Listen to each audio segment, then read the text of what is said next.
ये क्या हुआ, कैसे हुआ? इरफान वहां कब पहुंचे थे और चौकीदार कहाँ गायब था? सर शाम का वक्त था, इरफान साहब आए, बहुत परेशान लग रहे थे। ऑफिस में बैठ गए, लेजर वगैरह चेक कर रहे थे। इस दौरान में मैंने देखा कि चौकीदार पता नहीं कहाँ है। मैं बाहर निकला, देखा तो गोदामों में आग लगी हुई थी। मैं फौरन वापस आया और फिर मैंने इरफान साहब को बताया कि साहब आग लगी हुई है। वो भी बेचारे परेशान हो गए और फौरन भाग कर गए आग बुझाने के लिए और मुझे कह गए कि टेलीफोन कर दें आप पुलिस वालों को और फायर ब्रिगेड वालों को। जब मैं टेलीफोन करने लगा सर तो मैंने देखा कि कुछ लोग उनको मार रहे हैं। मैंने भी बड़ी मुश्किल से अपनी जान छुड़ाई सर। कौन लोग थे वो, आप पहचानते हैं? वो अपने मुंह पर ढाढा बांधे हुए थे, इसलिए मैं नहीं पहचान सका कौन लोग हैं। बहरहाल जो होना था वो तो हो गया, अल्लाह को यही मंजूर था। बस आप लोग सब मिलकर दुआ करें, अल्लाह उसे सेहत दे, तंदुरुस्ती दे। रास्ता दे आप लोग।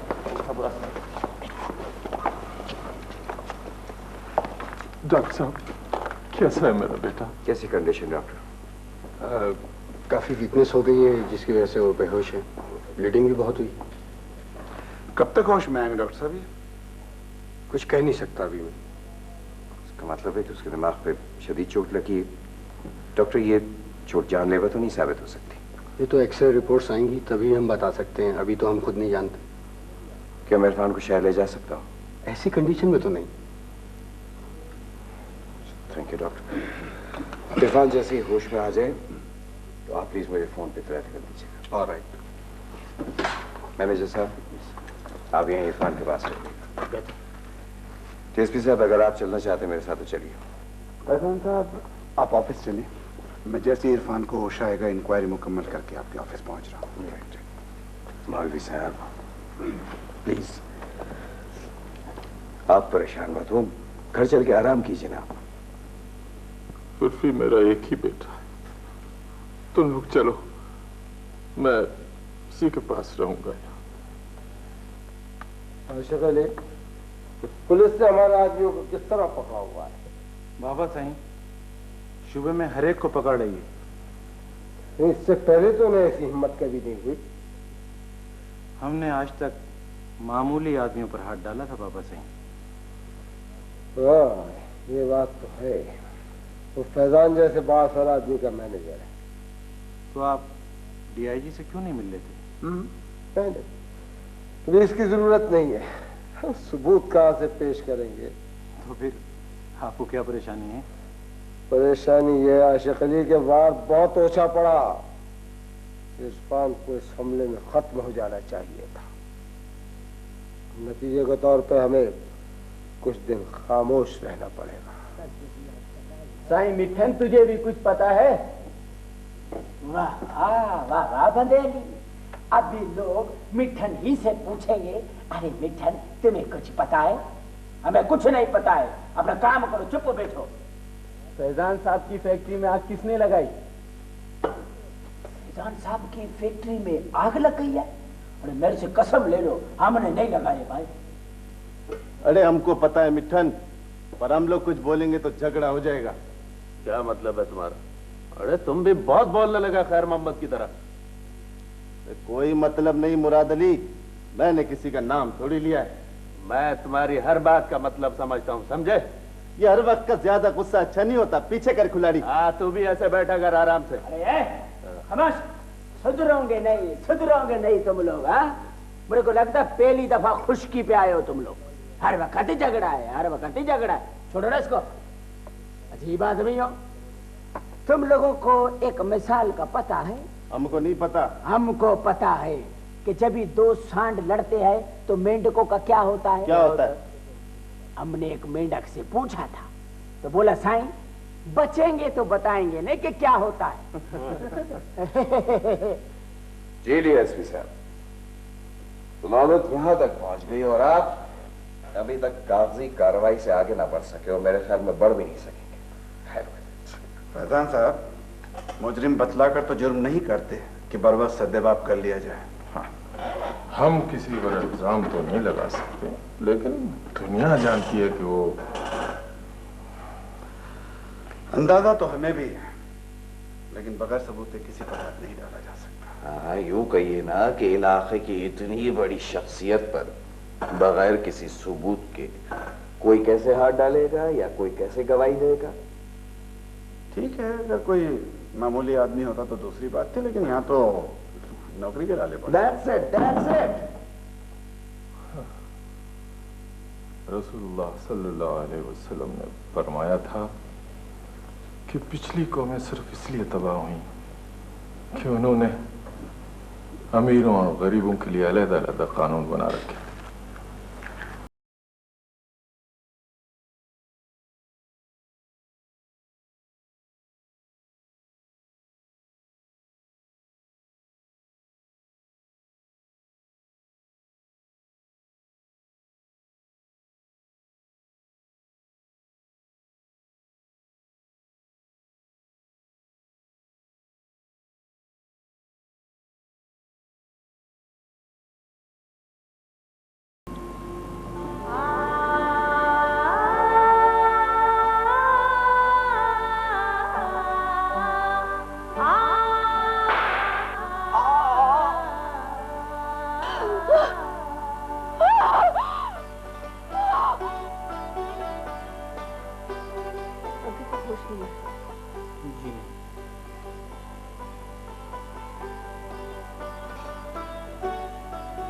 बेगम साहबा, बेगम साहबा, चलिए।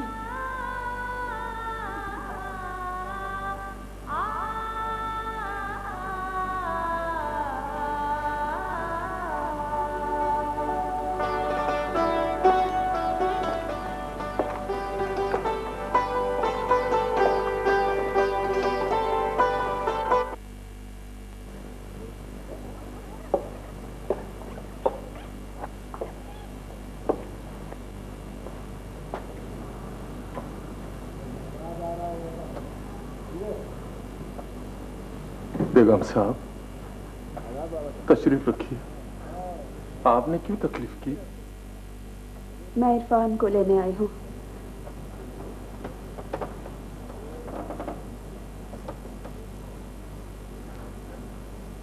शायद आपको मालूम नहीं कि वो... मुझे मालूम है, वो हॉस्पिटल में है और बेहोश है। मैं देखकर आई हूँ उसको। तो आप जानती हैं, आप उससे कहाँ ले जाना चाहती हैं? मैं उसे शहर ले जाऊंगी। शहर तो उसे फैजान भी ले जाना चाहता था। तो ले क्यों नहीं गए वो? इस काबिल नहीं है, डॉक्टर ने मना किया है। आपको शायद इस बात का अंदाजा नहीं है कि वो इस वक्त मौत और जिंदगी की कश्मकश में मुब्तला है। मर भी सकता है।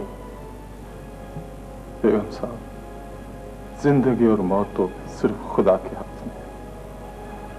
लेकिन आप जानती हैं कि वो क्यों मर रहा है?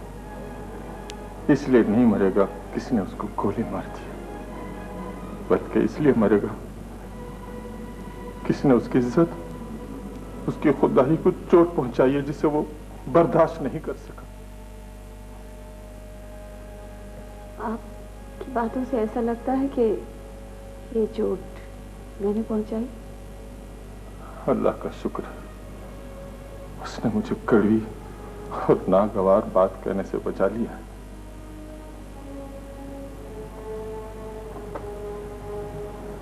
आपकी हालत इस वक्त ऐसी नहीं है कि मैं इस इल्जाम की तफसील पूछ सकूं, लेकिन मैं इतना जरूर पूछूंगी कि मैं इरफान को शहर ले जाऊं कि नहीं।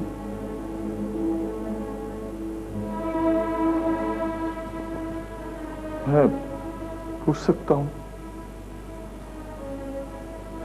एक मामूली मौलवी लड़के के लिए आप इस कदर बेचैन क्यों हैं? उससे आपका क्या रिश्ता? आप तो रईसजादी हैं और वो एक मामूली इंसान। रईसों का पैबंद तो रईसों से होता है। फिर आपने उस पर इतनी मेहरबानी क्यों की कि उसे अपनी गुर्बत का एहसास होने लगा?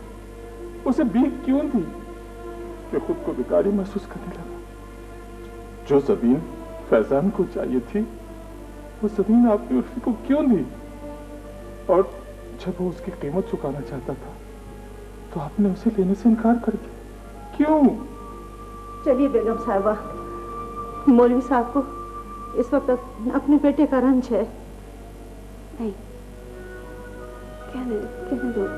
कहने दो इनको।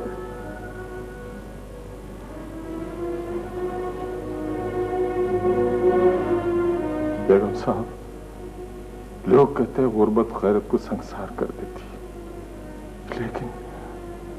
लेकिन मेरा बेटा वो गैरतमंद गरीब है जो सहने को तो पहाड़ की टक्कर भी सह सकता है, लेकिन हकारत से उसकी आन पर गिरी हुई कंकरी भी वो बर्दाश्त नहीं कर सकता, नहीं कर सकता।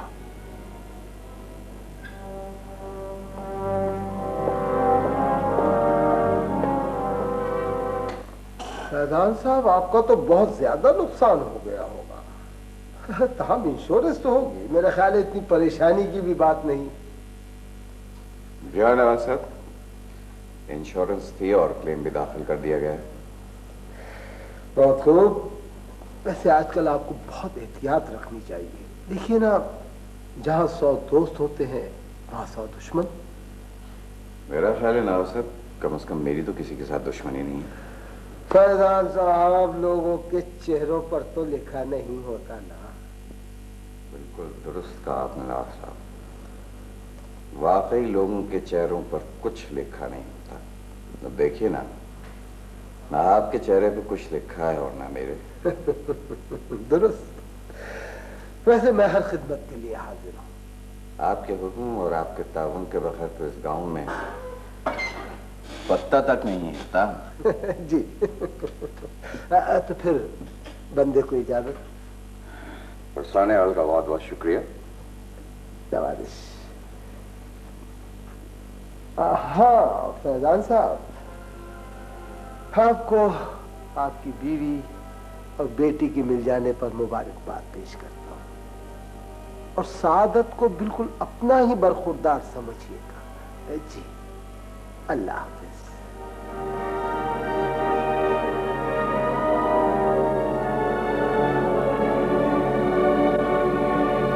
हाँ बाबा, कह दिया ना तो हो जाएगा तुम्हारा काम। हाँ मुखा परेशान नहीं किया करो। हाँ। बाबा साईं, आपने कुछ सुना? क्या बात है? आपकी भतीजी मौलवी के बेटे को देखने अस्पताल गई थी। क्या बक रहे हो? बाबा साईं, मैं सच कह रहा हूँ। अस्पताल ही नहीं, मौलवी के घर भी गई थी। कब की बात है ये? अभी घंटे भर पहले की बात है, जब वो मौलवी के घर में दाखिल हुई। मैंने खुद देखा है। लगता है इस लड़की का कुछ ना कुछ बंदोबस्त करना ही पड़ेगा। ठीक है, मैं इसका इंतजाम कर लूंगा। इरफान भाई, मेरे को आपकी ये बात बिल्कुल अच्छी नहीं लगी है। दोस्तों के बगैर अकेले अकेले ही लड़ लिए। ये नहीं कि मिठन को कोई इशारा ही कर देते कि मिठन झगड़ा है, आओ। फिर देखते आप मिठन क्या करता है। क्या कर लेते? भाग जाता। ज्यादा से ज्यादा तुम्हारे साथ हॉस्पिटल में दाखिल ही हो जाता। अभी तो हमारा ये दुआ है, नहीं हमारा ये दुआ है कि अल्लाह साईं तुम्हारे को बिल्कुल सही कर देगा। मिठन, ये सब तुम्हारी दुआओं का नतीजा है। अरे फैजान साहब और मौलवी साहब कितने परेशान थे तुम्हें पता है? तुम तो बेहोश था, तुम्हें क्या पता होगा। वह दिन रात एक कर दिया इन्होंने। मौलवी साहब तो मुसल्ले से उठे ही नहीं। सारा गांव तुम्हारे को देखने आया था।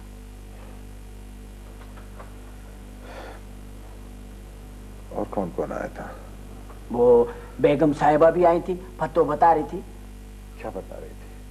वो कह रही थी कि बेगम साहिबा है नहीं, वो तुम्हारे लिए बहुत परेशान थी। कब आई थी वो? अरे पहले पहले दिन नहीं, जब भी तुम बेहोश थे, जब ही आई थी।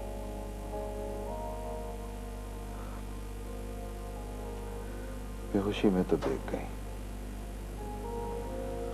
होश आने की बात खबर तक न ली। फतो बता रही थी कि बेगम साहिबा है नहीं, वो तुम्हारे घर भी गई थी। घर भी गई थी? अभी तुम आराम करो।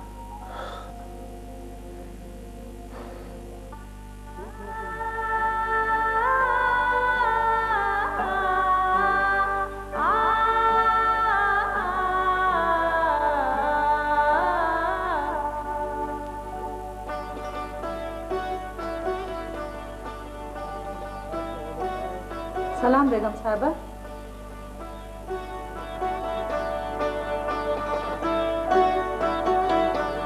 आपने दरवाजा भी बंद नहीं किया रात को। लगता है सारी रात आप सोई नहीं हैं। शायद आपकी तबीयत ज्यादा ही खराब हो गई होगी। बेगम साहबा, कहें तो गरम गरम चाय मंगवा दूं?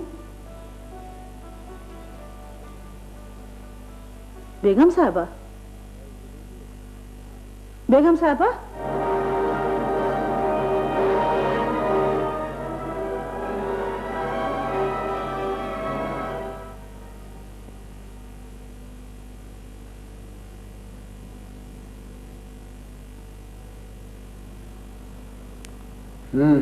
डॉक्टर, इन्हें मुकम्मल आराम की ज़रूरत है। मैंने इन्हें नींद का इंजेक्शन लगा दिया है। इससे तकरीबन 5 घंटे तक गहरी नींद आ जानी चाहिए। अगर ये सोए नहीं या 1.5-2 घंटे बाद इनकी आंख खुल जाए तो मुझे इत्तला कर दीजिएगा। इन्हें हुआ क्या है? ये शदीद असाबी दबाव का शिकार नजर आती है। Nervous breakdown? But she is on the border line.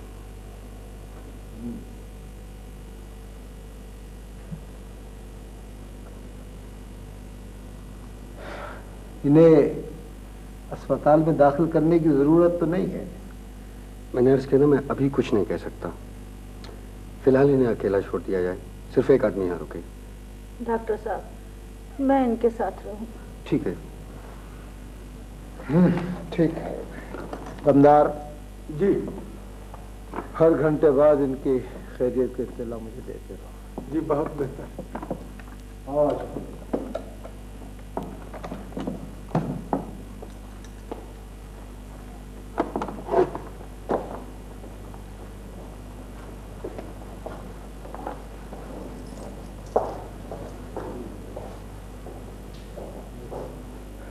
Faizan, क्या तुम उसके लिए कुछ भी नहीं कर सकते? मौलवी साहब, आप अच्छी तरह जानते हैं कि बेगम को मेरे नाम से नफरत है। आपके ख्याल में अगर मैं कुछ करना भी चाहूंगा उनके लिए तो क्या वो मुझे उसकी इजाजत देंगी? वो गरीब अब इस काबिल है ही कहाँ कि दोस्त और दुश्मन में तमीज कर सके। मुझे मालूम है, डॉक्टर ने मुझे सब कुछ बता दिया है, मगर आप ये क्यों भूल जाते हैं कि वहां नवाब शुजात ने पैरे बिठा रखे हैं? इसलिए तो मुझे ज्यादा परेशानी है। अल्लाह उसके शर से महफूज रखे। वो शख्स तो कुछ भी कर सकता है। मौलवी साहब, यूं उनके आपस के खानदानी झगड़े हैं, आप क्यों परेशान होते हैं? फैजान, उस रोज जब वो उर्फी को इलाज के लिए शहर ले जाना चाहती थी तो उर्फी की वजह से मेरे जज्बात मेरे काबू में न थे और मेरी जबान से जहर टपक रहा था। वो जहर उस बदनसीब के रूह में उतर गया। उसी से वो हलकान हो रही है। और आप मुझे ये सब कुछ अब बता रहे हैं, जबकि अब तक मैं ये समझता रहा कि बेगम साहिबा आपके पास इज़हार हमदर्दी के लिए आई थी। इससे ज्यादा हमदर्दी और क्या हो सकती है कि वो अपने खर्च पर उर्फी को इलाज के लिए शहर ले जाना चाहती थी। आपने उससे पूछा नहीं कि क्यों? पूछा था। उसी सवाल ने उसे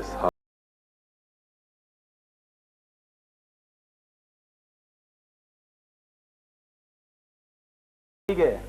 अच्छा अच्छा, हाँ। अब कैसी है वो? डॉक्टर दोबारा देखकर गया है।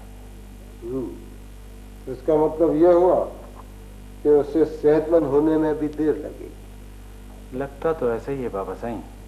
आशिक अली, किसी तरह से सायरा को यह इत्तला पहुंचाओ कि इरफान मर गया।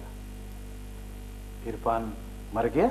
हाँ, शायरा के लिए इरफान मर गया। वो कैसे बाबा सही? जो तुमसे कहा जा रहा है उस पर अमल करो, क्यों और कैसे ना पूछा करो। सजावल अस्पताल से वापस आ गया है? आ गया बाबा सही। बुलाओ उसे। सजावल सही हुक्म सही। सजावल, तुम्हारे जरिए बहुत जरूरी काम कराना है। हुक्म करे। तमाम हवेली में यह खबर फैला दो कि इरफान रात को मर गया। बेहतर है।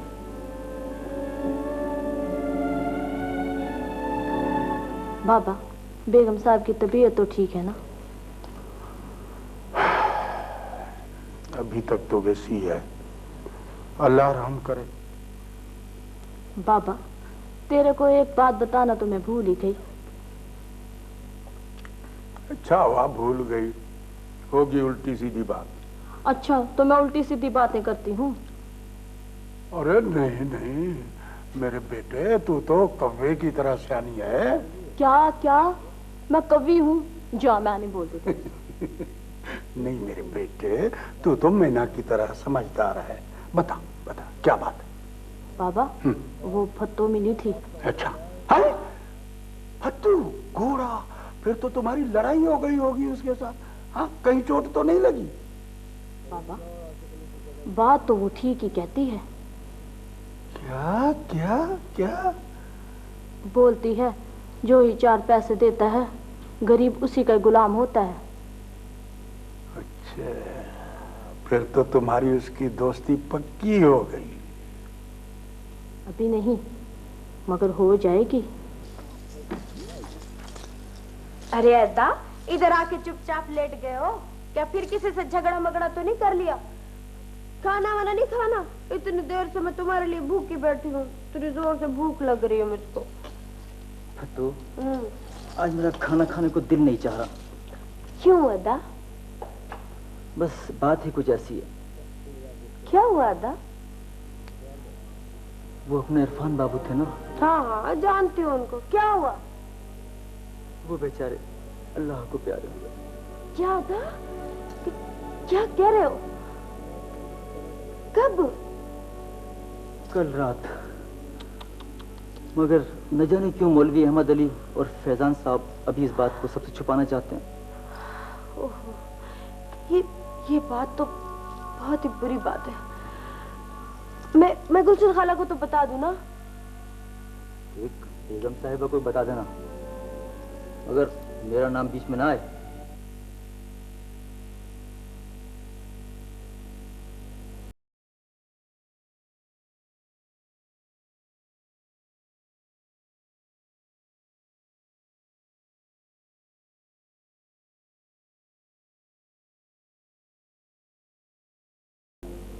थोड़ा सा ये फ्रूट खा लो।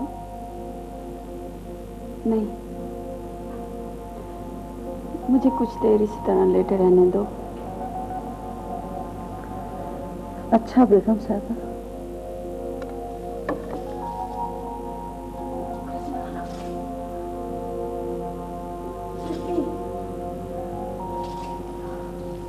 क्या बात है बेगम साहबा, आराम करें। इरफान बाबू की बात करनी है। इधर वो रात ना गुलशन खाला, वो क्या, वो है ना अपना इरफान बाबू है ना? हाँ? रात उनका इंतकाल हो गया। क्या बक रही है? ये बात है, सच बात है। मैं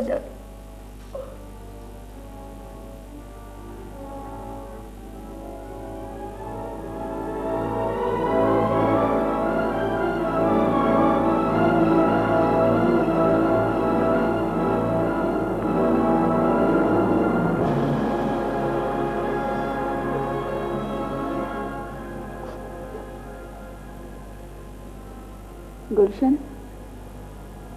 क्यों रोती है? कुछ नहीं बेगम साहबा।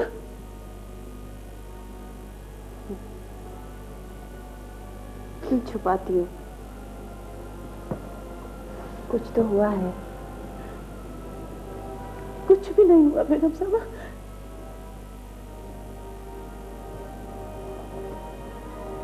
मैंने सुन लिया। कल रात इरफान मर गया। मैंने इरफान को मारा है।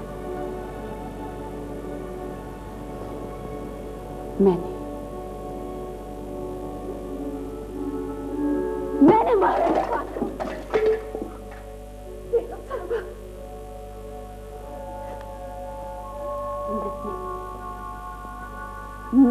मैंने मारा गुलशन।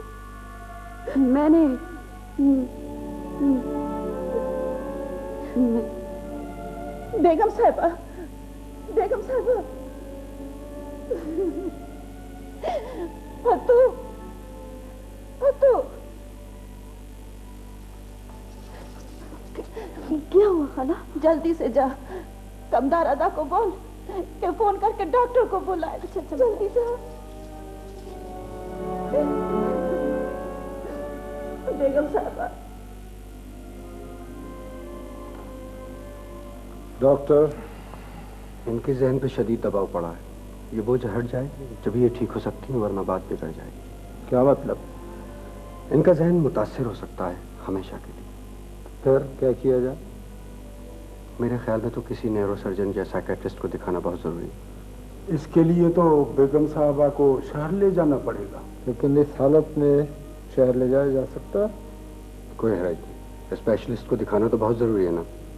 नहीं, तो आप किसी बड़े से बड़े न्यूरो सर्जन या साइकेट्रिस्ट का नाम ले, मैं उसे शहर से यहाँ सादत के जरिए बुलवा लेता हूँ। जो कुछ भी करता है जल्दी कीजिए, ताखिर से नुकसान का अंदेशा। इस दौरान में आप इनका ख्याल रखिएगा। आप इत्मीनान रखें, मुझसे जो कुछ हो सकता है करता रहूंगा। ठीक? ओके।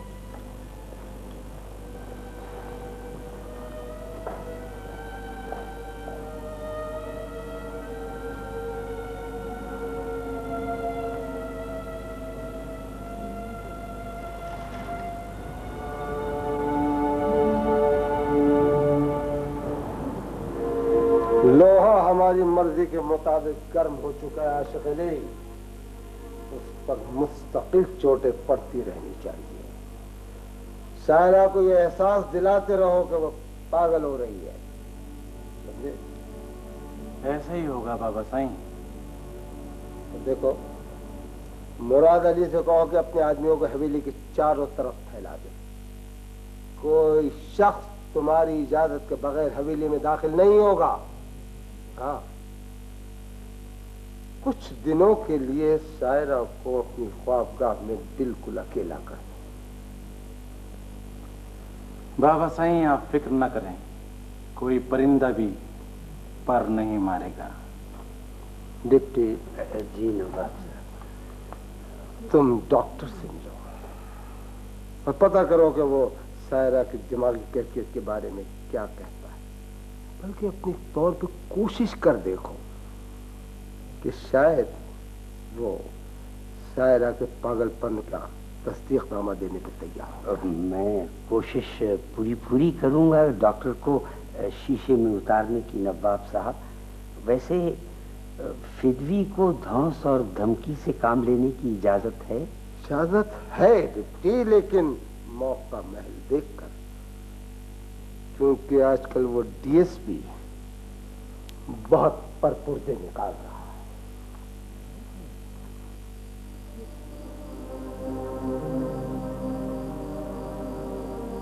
गुलशन,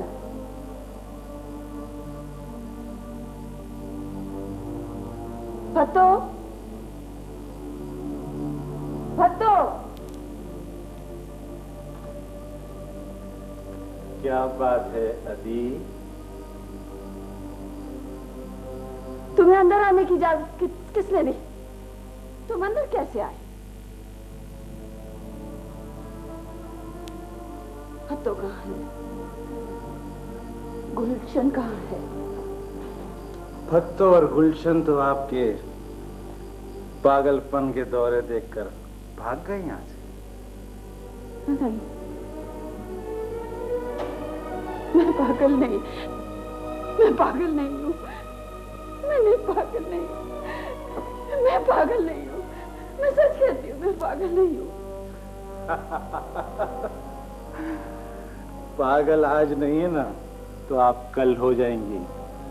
झूठ कहते हो तुम झूठ कहते हो। मैं पागल नहीं हूँ, मैं पागल नहीं हूँ। मैं झूठ नहीं सच कह रहा हूँ, तुम पागल होती जा रही हो, समझी?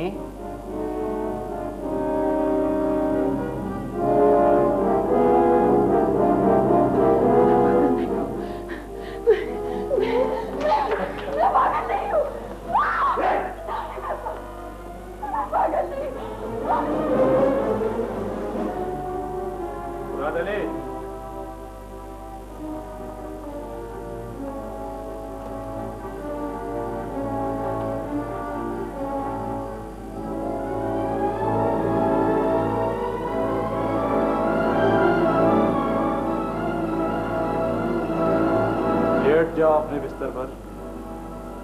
मैं पागल नहीं हूँ, मैं पागल नहीं हूँ।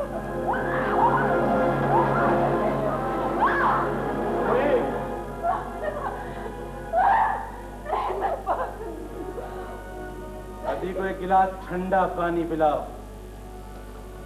बेगम साहिबा।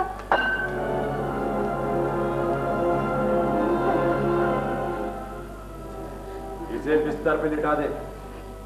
जी मैं पागल नहीं हूँ, नहीं मैं पागल नहीं हूँ। मैं डॉक्टर को लेकर आता हूँ।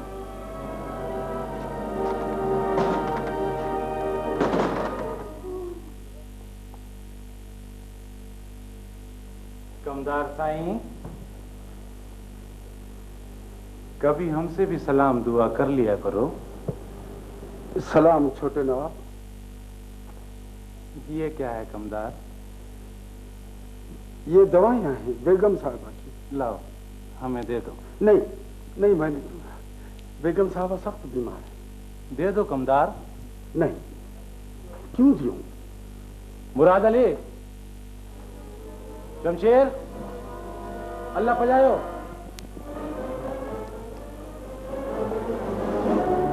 लाओ दे। नहीं मैं।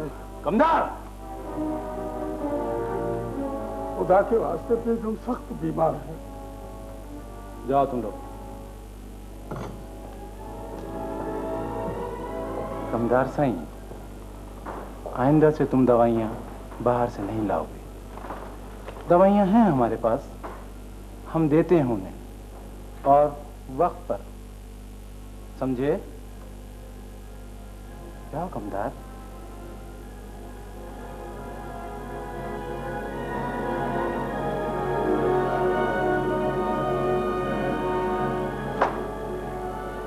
कमदार साईं,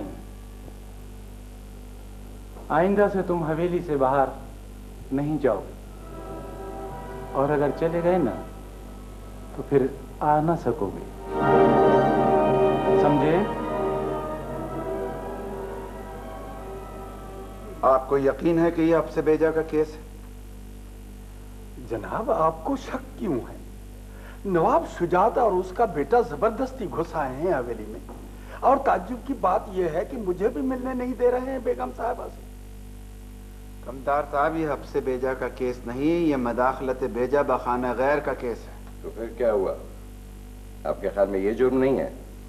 नहीं, बिल्कुल है, लेकिन मुश्किल यह है फैजान साहब कि नवाब शुजात बेगम साहबा के चचा हैं, और जब तक पुलिस को इसका यकीन नहीं हो जाता कि वो बेगम साहबा की मर्जी के बगैर हवेली में घुसे हैं, पुलिस कोई कार्रवाई नहीं कर सकती। जनाब डीएसपी साहब, मैं मुख्तार आम हूं बेगम साहबा का। आप मुदाखलत बेजा की रिपोर्ट दर्ज करवाएंगे? बिल्कुल, क्यों नहीं। अच्छी तरह सोच लीजिए, कल के दिन वो लोग अपनी मर्जी से हवेली से बाहर आ जाते हैं और उन्हें पता चल जाता है कि आपने रिपोर्ट दर्ज कराई है, तो आप भी मुश्किल में पड़ सकते हैं कमदार साहब। It means, DSP साहब, there is no way out. नहीं, ऐसी बात नहीं है। अगर आप कहते हैं तो मैं जाकर नवाब शुजात से मिल लेता हूं, लेकिन मैं तो कानूनी नुकात पर गौर कर रहा था। और वैसे भी फैजान साहब, हमें भी अपना दामन बचाकर काम करना पड़ता है। जी हाँ, जी हाँ। देखिए, actually this is a family dispute. जी डीएसपी साहब, जब आप नवाब शुजा से मिलने जाएं तो मैं भी आपके साथ चलूंगा। ये तो बहुत अच्छी बात है, बल्कि आप जरूर चलें। All right officer. पुलिस की कार्रवाई से नवाब रियासत अली खान के खानदान को बदनामी का अंदेशा भी है। मैं ये केस खुद डील करूंगा। मगर फैजान साहब, कमदार साहब, इसमें घबराने की कोई बात नहीं। अगर हम कुछ नहीं कर सके तो फिर हम कानूनी मदद ले लेंगे। थैंक यू डीएसपी साहब, थैंक यू।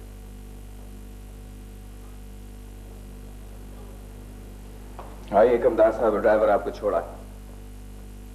इरफान, तुम यहाँ इस हालत में, बेवकूफ आदमी का तुम खुदकशी करना चाहते हो?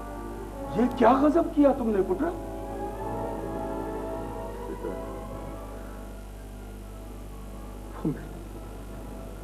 मेरी वजह से मार रही। और तुम अब उनके लिए मरना चाहते हो। मौलवी साहब तो बुढ़ापे में सके आ गए हैं। चलो उठो, चलो अस्पताल। कुछ नहीं जैसे साहब, बेवकूफ। सुन रखो, अगर तुमने हवेली में कदम भी रखा ना तो नवाब शुजा तुम्हें गोली मार देगा। आइए कमरा से मुझे तो हैरत है कि वो डॉक्टर कैसे जिन्होंने इसको इस हालत में वहां से यहां आने दिया। डॉक्टर साहब, मैं पूछ सकता हूं कि ये पेशेंट यानी इरफान यहां से गया तो कैसे गया? मुझे वाकई बहुत अफसोस है मिस्टर फैजान, लेकिन आप इत्मीनान रखिए, आइंदा ऐसी गफलत नहीं होगी। माफ कीजिए डॉक्टर साहब, ये सिर्फ गफलत नहीं बल्कि मुजरमाना गफलत है, और इसकी सारी जिम्मेदारी आप पर और सिर्फ आप पर आयद होती है। मैं आपको यकीन दिलाता हूँ आइंदा ऐसी लापरवाही कभी नहीं होगी। I hope not. Thank you.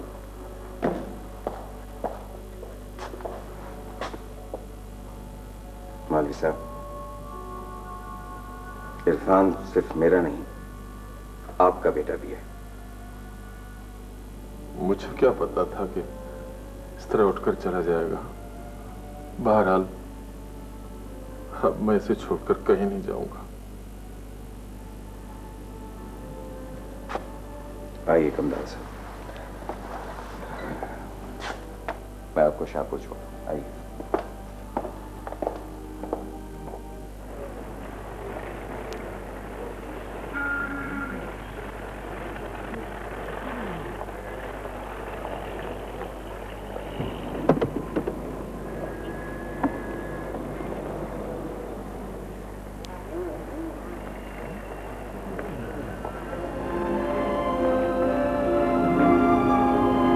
ये क्या है कमदार साहब? ये हवेली और तिजोरी की चाबियां हैं। मेरे पास रहेंगी तो नवाब शुजात मुझसे जबरदस्ती छीन लेंगे। ये मरहूम बड़े नवाब साहब की अमानत है। मैं पूछूंगा माई गुलशन से कि हवेली की चाबियां कहाँ हैं, तो वो कहेगी कमदार के पास हैं। क्यों नूरी? बोल नूरी, बोल। डॉक्टर साहब, दरिया में रहकर मगरमच्छ से बैर नहीं बांधा जाता। आप गलती कर रहे हैं। डिप्टी साहब, आप मुझे खानदानी जागीर के झगड़ों में क्यों मुलव्विस कर रहे हैं? देखिए, बेगम की ज़हनी कैफियत से आप पूरी तरह वाकिफ हैं, लिहाजा इसका सर्टिफिकेट इशू कर देना कोई जुर्म नहीं है। मोहतरम, मैंने अर्ज किया ना, ये सर्टिफिकेट सिर्फ मेडिकल बोर्ड ही इशू कर सकता है, और इसके लिए आपको मालूम है कि मरीजा को शहर ले जाना बहुत ज़रूरी है। ठीक है, आप जा सकते हैं, लेकिन सुनिए, हमारी इस मुलाकात का किसी से तस्करा नहीं होगा, इसलिए कि हमारी ये मुलाकात हुई नहीं। ज़बानी कलामी गुफ्तगू का कोई सबूत नहीं होता, और अगर ये बात बाहर चली गई तो आप परेशानी में मुब्तला हो जाएंगे।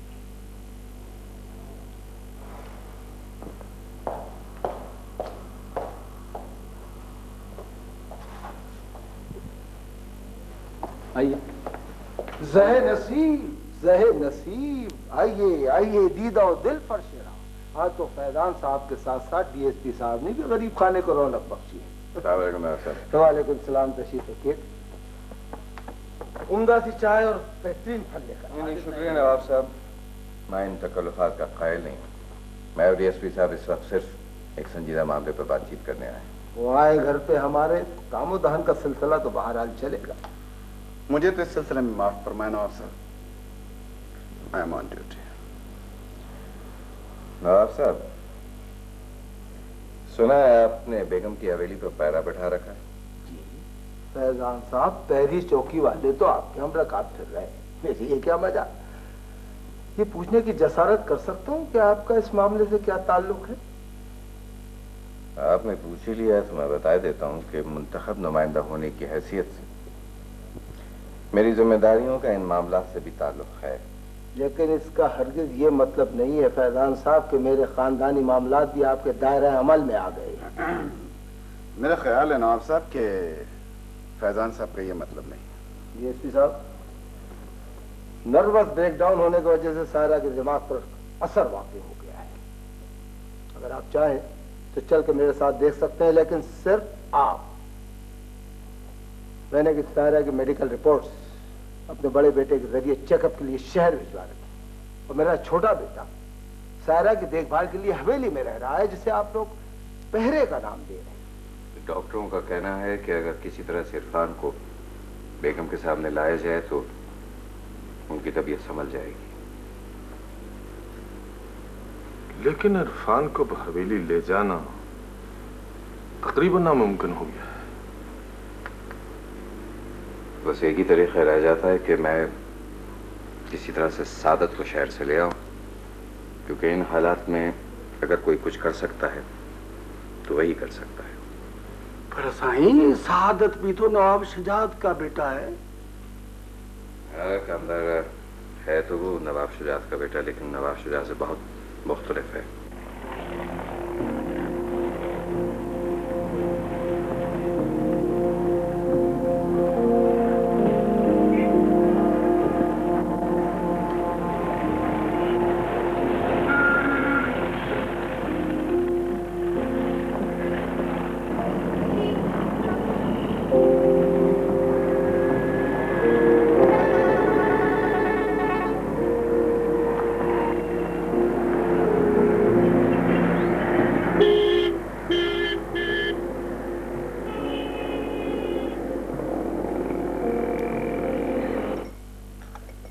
आंटी, समझ में नहीं आता कि इस बार अंकल फैजान ने इतनी देर क्यों लगा दी।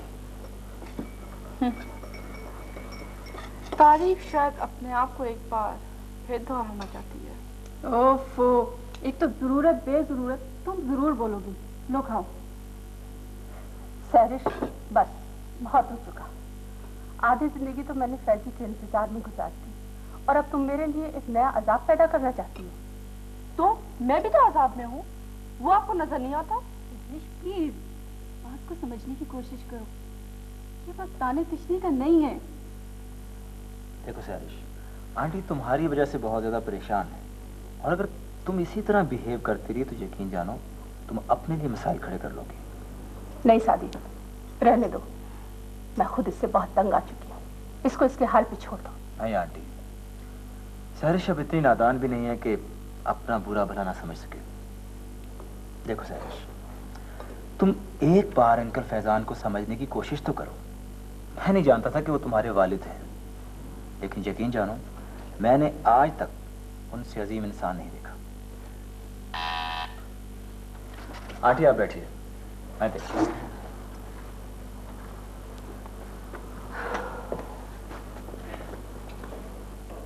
आइए आइए अंकल, बड़ी लंबी उम्र है आपकी, अभी अभी आपका जिक्र हो रहा था। Thank God sir,